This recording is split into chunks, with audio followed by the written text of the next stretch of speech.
जय श्री हरि विष्णु। आज इस वीडियो में आप सभी के लिए पूर्णिमा व्रत कथा लेकर के आई हूँ। तो बोलिए मेरे साथ जय श्री हरि विष्णु। द्वापर युग में एक समय की बात है कि यशोदा जी ने कृष्ण से कहा कि हे कृष्ण, तुम सारे संसार के उत्पन्न करता, पोषण करने वाले तथा संहार करता हो। आज कोई ऐसा व्रत मुझसे कहो जिसको करने से मृत्यु लोक में स्त्रियां कभी विधवा नहीं होती और भय न करे, तथा यह व्रत सभी मनुष्यों की मनोकामना पूर्ण करने वाला हो। तभी श्री कृष्ण कहने लगे, माता, तुमने अति सुंदर प्रश्न किया है। मैं तुमसे ऐसे ही एक व्रत को सविस्तार कहता हूँ। सौभाग्य की प्राप्ति के लिए स्त्रियों को द्वात्रिशद अर्थात 32 पूर्णिमाओं का व्रत करना चाहिए। इस व्रत को करने से स्त्रियों को सौभाग्य संपत्ति मिलती है। यह व्रत अचल सौभाग्य को देने वाला और भगवान शंकर के प्रति मनुष्य मात्र की भक्ति को बढ़ाने वाला है। तभी यशोदा जी कहने लगी कि कृष्ण, सर्वप्रथम इस व्रत को मृत्यु लोक में किसने किया था, इसके विषय में भी सविस्तार मुझे बताओ। तब श्री कृष्ण जी कहने लगे कि इस भूमंडल में और एक अत्यंत ही प्रसिद्ध राजा चंद्रहास से पालित अनेक प्रकार के रत्नों से परिपूर्ण कातिका नाम की एक नगरी थी। वहाँ धनेश्वर नामक एक ब्राह्मण था और उसकी स्त्री अति सुशील और रूपवती थी। दोनों ही उस नगरी में बड़े प्रेम से रहते थे। धन में धान्य आदि कोई कमी उनके घर में नहीं थी। उनको एक बड़ा दुख था, उनकी कोई भी संतान नहीं थी, जिस वजह से वह बहुत ही दुखी रहा करते थे। एक दिन एक बड़ा तेजस्वी योगी उस नगरी में आया। वह योगी बाकी सभी घरों से भिक्षा मांगकर भोजन किया करता था, लेकिन ब्राह्मण के घर से भिक्षा नहीं मांगा करता था। एक दिन योगी गंगा किनारे भिक्षा मांगकर प्रेम पूर्वक खा रहा था कि धनेश्वर ने योगी को यह सब करते हुए देख लिया। सब कार्य किसी प्रकार से देख रहा था। अपने भिक्षा का अनादर से वह बहुत ही दुखी हुआ। तभी धनेश्वर योगी से बोला कि हे, तुम तो सभी घरों में भिक्षा लेते हो, परंतु मेरे घर की भिक्षा कभी क्यों नहीं लेते? इसका कारण मुझे आज बताओ। तभी योगी कहने लगा कि आपके धर्म हमें इस बात की आज्ञा नहीं देते, क्योंकि अभी आप गृहस्थ जीवन में एक सुख से वंचित हैं। आपके घर में संतान होने पर मैं आपके घर से ही भिक्षा लूँगा। उन्होंने कहा कि जिसे संतान नहीं है उसके घर से मैं भिक्षा नहीं लेता और मेरा भी उसी से पतित हो जाने का भय है। धनेश्वर जब यह बात सुनकर बहुत ही दुखी हुआ और हाथ जोड़कर योगी के पैरों पर गिर पड़ा तथा दुखी मन से कहने लगा कि आप मुझे संतान प्राप्ति का कोई उपाय बताइए। आप सर्वज्ञ हैं, मुझ पर अवश्य ही यह कृपा कीजिए। धन की मेरे घर में कोई कमी नहीं है, लेकिन मैं संतान न होने के कारण अत्यंत दुखी हूँ। आप मेरे इस दुख का हरण कीजिए। यह सुनकर योगी कहने लगे, तुम चंडी की आराधना करो। घर पहुंचकर उन्होंने यह सब बात अपनी पत्नी को बताई और खुद वन में चला गया। वन में पहुंचकर उसने चंडी की आराधना की और उपासना की। चंडी ने 16 दिन उसके सपने में दर्शन दिए और कहा कि हे धनेश्वर, जा, तेरे पुत्र होगा, लेकिन उसकी आयु सिर्फ 16 वर्ष ही होगी। 16 वर्ष की आयु में ही उसकी मृत्यु हो जाएगी। अगर तुम दोनों स्त्री और पुरुष 32 पूर्णिमाओं के व्रत करोगे तो यह दीर्घ आयु हो सकता है। जितनी तुम्हारी सामर्थ्य हो उतने आँचे के दिए जलाकर शिव जी का पूजन करना, लेकिन पूर्णमासी 32 ही होनी चाहिए। सुबह होते ही तुम्हें इस स्थान पर, जैसा कि पास में एक आम का पेड़ दिखाई देगा, उस पर चढ़कर एक फल तोड़कर अपने घर ले जाना और अपनी स्त्री को इस बारे में बताना। सुबह स्नान होने के बाद वह स्वच्छ होकर शंकर जी का ध्यान करके उस फल को खा ले, तब शंकर भगवान जी की कृपा को उसके गर्भ में जरूर होगी।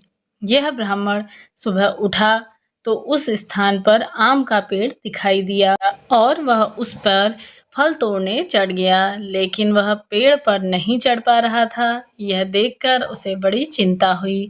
उसने भगवान गणेश जी की उपासना की और कहा, हे दयानिधे, अपने भक्तों के विघ्नों का नाश करके उनके मंगल कार्य को पूरा करो और दुष्ट का नाश करने वाले, रिद्धि सिद्धि देने वाले आप मुझे इतना बल दें कि मैं अपनी मनोकामना पूरी कर सकूं। इसके बाद वह पेड़ के फल तोड़ने लगा और अपनी पत्नी के पास पहुंचा। उसकी पत्नी ने पति से कहा और उसी के अनुसार इस फल को खा लिया और वह गर्भवती हो गई। देवी की कृपा से उसे बहुत सुंदर पुत्र पैदा हुआ। उसका नाम उन्होंने देवीदास रखा। माता पिता के हर्ष और शोक के साथ वह बाल बढ़ने लगा। तब भगवान की कृपा से बालक बहुत ही सुंदर था, सुशील और पढ़ाई लिखाई में अति निपुण था। दुर्गा जी के कथानुसार उसकी माता ने 32 पूर्णमासी का व्रत किया। जैसे ही 16 वर्ष लगा, दोनों पति पत्नी बहुत ही दुखी होने लगे, कहीं उनके पुत्र की मृत्यु न हो जाए। उन्होंने सोचा कि अगर उनके सामने यह सब देखना पड़ा तो वह कैसे देखेंगे। तभी उन्होंने देवीदास के मामा को बुलाया और 1 वर्ष के लिए देवीदास को काशी में पढ़ने के लिए भेज दिया। भी देवीदास अपने मामा के साथ घोड़े पे चढ़ के चल दिया। तब उसके मामा को भी यह बात पता नहीं थी और दोनों पति पत्नी ने 32 पूर्णमासी का व्रत पूरा किया। दूसरी तरफ मामा और भांजा दोनों रात गुजारने के लिए रास्ते में एक गांव में रुके। उस दिन उस गांव में ब्राह्मण की कन्या का विवाह होने वाला था। जिस धर्मशाली और वर और बारात के बाकी लोग रुके हुए थे जिस धर्मशाला में, उसी धर्मशाला में देवीदास और उसका मामा भी ठहर गए। उधर कन्या को तेल आदि चढ़ाने के बाद जब लग्न का समय आया तो वर की तबीयत बहुत ही खराब हो गई। वर के पिता ने अपने परिवार वालों से विचार विमर्श करके कहा कि यह देवीदास मेरे पुत्र जैसा ही है, मैं इसके साथ लगन करा देता हूँ और बाद में बाकी सारे काम मेरे बेटे के साथ पूरे हो जाएंगे। ऐसे कहने के बाद वर के पिता देवीदास को मनाने के लिए उसके मामा के पास गए और उन्हें सारी बात बताई। मामा ने कहा कि कन्यादान में तो जो कुछ भी मिलेगा वो हमें दे देना। वर के पिता ने बात स्वीकार कर ली। इसके बाद देवीदास का विवाह कन्या के साथ संपन्न हो गया। इसके बाद वह अपनी पत्नी के साथ भोजन न कर सका और मन में विचार करने लगा कि न जाने यह किसकी पत्नी होगी। यह सोचकर उसकी आंखों में आंसू आ गए। तब वधू ने पूछा कि क्या बात है, आप उदास क्यों हैं।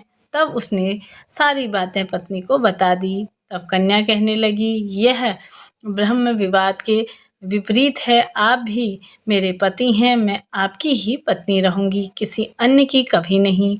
तब देवीदास ने कहा, ऐसा मत करिए, क्योंकि मेरी आयु बहुत कम है तथा मेरे बाद आपका क्या होगा।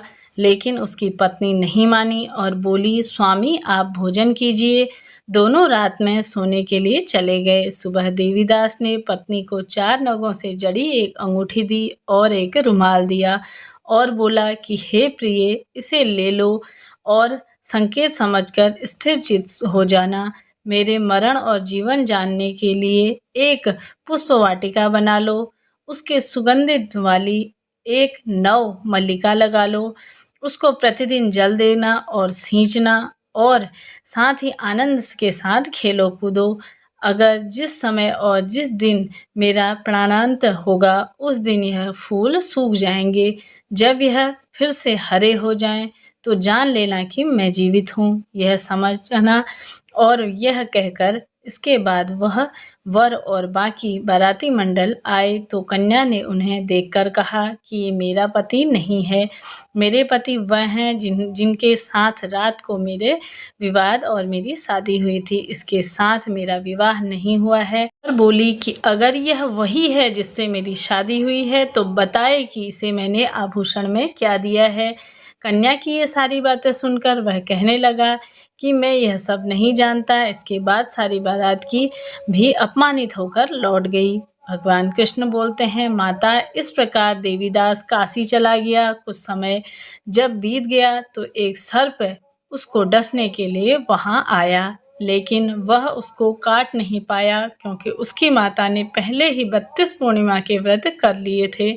इसके बाद खुद काल वहाँ पहुँचा भगवान की कृपा से। तभी वहाँ माता पार्वती और भगवान गणेश आ गए।